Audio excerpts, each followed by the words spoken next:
It burns like fire. I know it, and still don't mind. I want it with all my mind. You're lost, I can see it. I know sometimes you feel what I'm feeling. It burns like fire. So Blaylock, singer, songwriter from Manchester. I've recently recorded my debut album with Guy Massey and Helen Baldwin in London, so spent a lot of time down there, working our way through what's going to be 6 single releases from this album, and the full album's going to come out at the end of the year. Tell me what your earliest musical memory is. Seen photos of me as about 3 years old trying to play on the piano. My dad is a pianist, so there was always pianos around our house. I did actually go for piano lessons when I was about 5 or 6 years old, not out of choice, that was mandatory, and I absolutely hated it. I couldn't stand it. So yes, but after a few months when the piano teacher said, "I think you're wasting your time and your money," to my mum, and that he should stop, I remember going outside and punching the air in celebration. I didn't have to do piano anymore. But this is, I've really found this myself. I've taught a lot of kids to play guitar over the years, and you have to be inspired. You have to see somebody and go, "Yeah, that's what I want to do." There's no point saying, "Go and learn a guitar, go and learn a piano." You've got to have something in you that says, "Yes, that's amazing. I want to be able to do that." Let's talk a little bit about your inspirations. If you could collaborate with anyone, dead or alive, who would you choose to collaborate with? Good question. Maybe Paul Simon.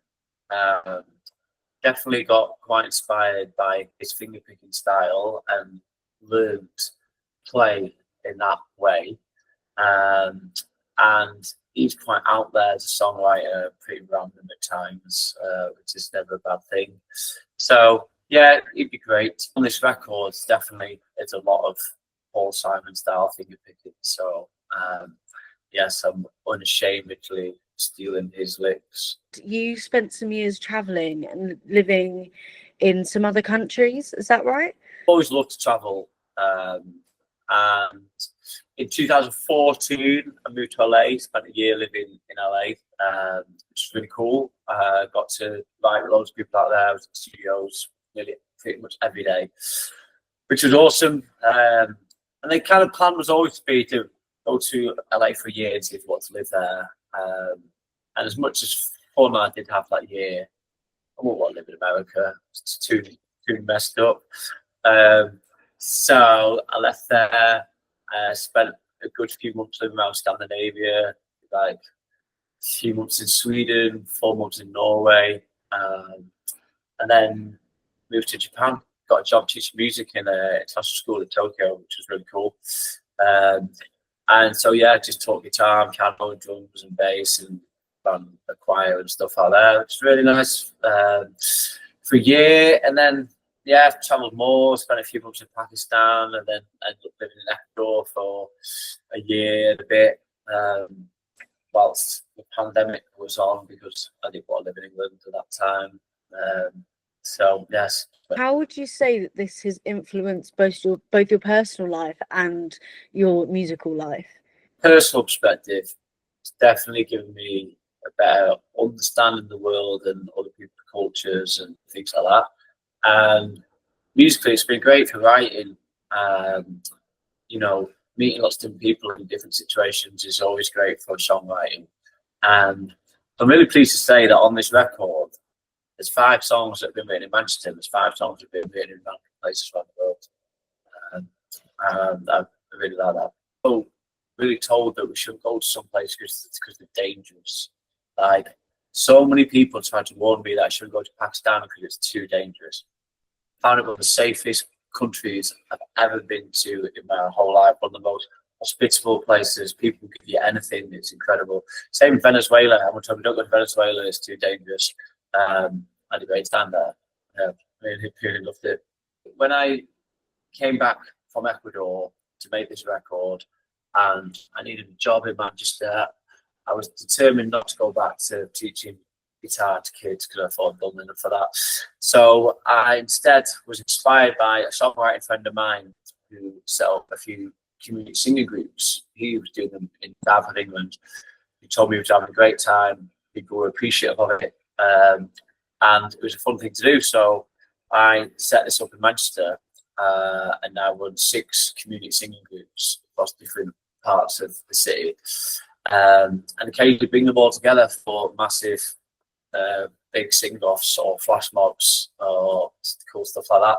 So yes, called the Daytime Singers, and we just recently celebrated our 2-year anniversary party from when the 6 groups were first established.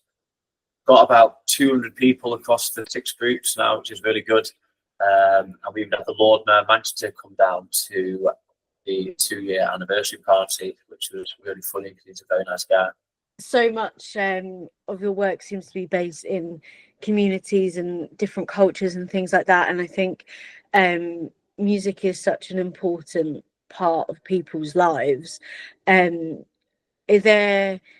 have you seen change within these people through the expression of music? I set this up as a bit of fun, and it is fun, but every now and again people want to tell me a story of how one of these groups has changed their lives, and that is so touching to hear. I think particularly coming out of the pandemic, like a lot of people felt really isolated, and a lot of community things stopped and never came back. So I'm really happy to say that for some people, just to turn up for 90 minutes is just a singing session, it's fine. But for other people, they found a whole network of people in their local community that they don't just meet for 90 minutes a week with me. They're doing all sorts of stuff together, which is really great to see. So if you can bring people together through music, make people happy and uplifted. And then, I mean, just last thing on this, that a lot of people really have always felt that to join a choir or singing group, you need to be some sort of good singer. We've kind of took the bar away from that. I would say, listen, our motto is you don't need to be a great singer for singing to make you feel great. So anyone, regardless of their ability, can come. And if you sing in a room with 30 people, you'll find a pitch. It's like when you go to a football stadium, people sing generally in tune, but if you take those individuals and ask them to sing those songs, they'll be all over the place. As a collective, people can sing well, and yeah, they've really built on that, and it's awesome. So moving on to more of your music now, your latest release, Burns Like Fire, that's come out recently. Do you want to take us a bit behind the scenes into like the meaning and the creative process of making this song? This is one of the ones that was written in a random place around the world. And it was I first had that melody for the start of the chorus, and thought this was a really cool melody, and thought I had to make this into a song. So I had the concept of the chorus, and I was just demoing it and trying lots of different verse ideas, and I couldn't find the right verse idea. I think it was about the 7th or 8th different attempt to write a verse that finally got the one that we've got on this record now. And it's quite upbeat. It's 123 BPM, and I originally didn't think it needs to have acoustic guitar in it, but then when I worked out this quite fast alternative picking pattern that could go goes and undercut the whole thing, I thought, oh, this is a really cool thing. So now it's got lightning fast finger picking going through it, which is what I love. And yeah, it's I think lyrically it's like being drawn to something that burns you, but you can't get enough of it. And yes, it's that contrast of desire and pain mixed in, which what's better than that. And when you are in the process of creating your music, are you the type of person that prefers to work with a big team of people, or would you rather just sort of sit in a room and just strum away on your guitar and write by yourself? I enjoy both. I've done both quite a lot. Obviously, strumming away on a guitar by myself, I've done a hell of a lot. And yeah, I'm blessed that I owe that. That for me is a really fun way to spend an evening, just in my cellar or in a random place just play guitar and be creative. But I do love writing with other people, and I love being in rooms with good producers that you can throw ideas at and they can translate that onto record very quickly. So yeah, definitely big fans of both. If you could say that you've written any song that isn't yours, which one would you choose? Oh, that's a great question. Ooh. If it was a modern song, I'd go for East Side by Halsey, Benny Blanco, Khalid. Just love the rhythmical melodies of that. If it was a classic song, I'd probably go for American Pie by Don McLean, because it's just such a beautiful story. And yes, everyone knows it. So I'd be a pretty wealthy guy if I'd written that song. Yeah, you would. What is next in 2025 and beyond? What can we expect from you? I mean, my goal is absolutely 100% to have a hit record. And I 100% believe I have a hit record. And it's called Where Did All My Friends Go? It's a song about growing up and losing your childhood friends. And I played it as the last song on the bill every night when I went on tour with Blaylock. I played it in LA, I played it in Japan, I played it all over the world. And so many people come up to me and go, that song means so much to me, I relate to that. And it's got such a big hook that I really believe in this as a hit record. So for me, the goal now is trying to get as much momentum with these singles. So when we release Where Did All My Friends Go, got those doors opening to go boom and have a global hit record, and then I can just go and play festivals on the road for the rest of my life. That's would be awesome.